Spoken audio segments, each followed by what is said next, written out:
Still on My Mind just felt like the right album title, just to say that, you know, music's still on my mind and I miss it. I wanna wake up with your way by my side. I never stop writing. It's just sort of part of my life.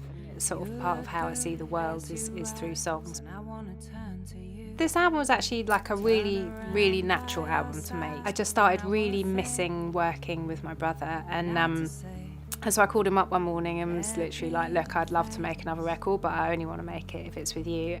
The whole record is very electronic based, harking back to all the music that I love, because I just love dance music. It's where I come from, it's where I started. I was a backing vocalist with Faithless. I was singing on various dance tracks, some of which I hope never come to light. So even if a song is actually a sort of slow song, it might have like dance sounds on it. And but yeah, there's also just some out and out dance tracks on the album, and Take You Home is one of them. It's an idea that was going around in my head for a long time, and just about, you know, how no one's really got it that sorted. You know, we look at people and it's like, oh, they seem to know what they're doing, and I don't, and I'm not sure that many other people do.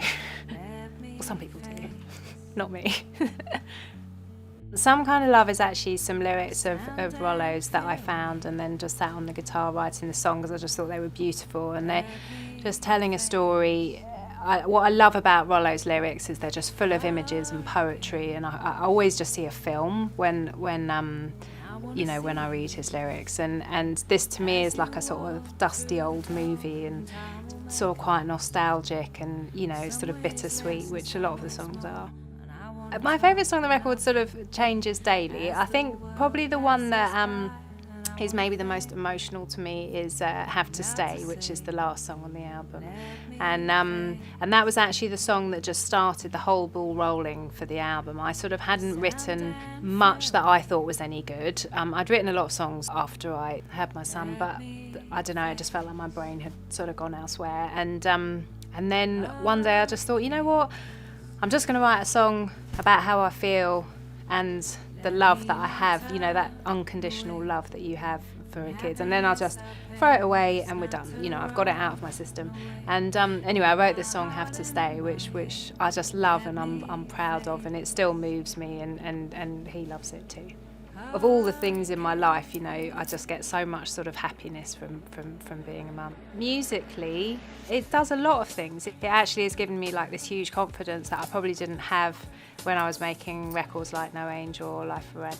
I often see where I wrote songs or where I made albums when I think back at them, and then you sort of have a feeling like No Angel was sort of made in my little flat at the time. I really did not think anyone would hear it. No one thought anyone would hear it. It's a bit of an experiment. It's a little bit fragile. You know, it's my first attempt at sort of making music like that. And Life for Rent, what I see is sort of why it takes me back so much to the studio we were in, surrounded by friends. I'd just come back off tour. There's a real sort of confidence to that record. It's a much more sort of coherent record in a way. You know, there's a sound there that sort of stayed.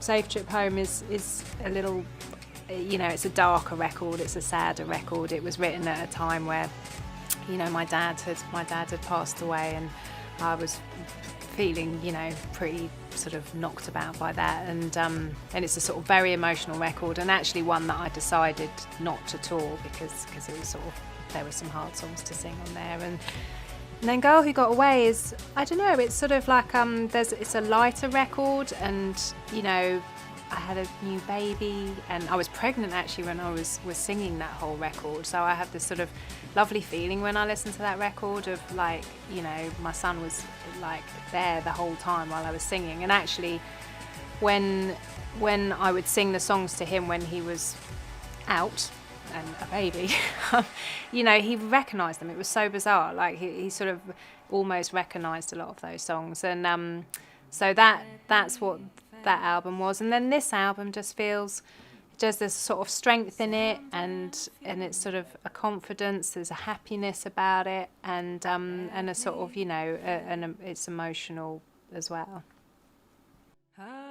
The things that I missed were singing the songs to people who really enjoy what you do. Like I've genuinely missed those moments, but now I've actually started sort of singing them to people again, you get that real rush of excitement. It's almost like I sort of forgot what touring was for a minute, and now I'm remembering, and it just feels like the most exciting part of all this for me. You know, that's the sort of new exciting part. On the one hand, I really feel like I'm starting again, and I've got all of that anticipation and excitement and real enjoyment actually of sort of just starting again, but with the confidence of you know, I've done this and always loved it. Yeah, it just feels really fresh to me, and you know, I didn't mean to leave it quite as long without touring, but in a funny sort of way, it's made this point in my life now like beyond exciting.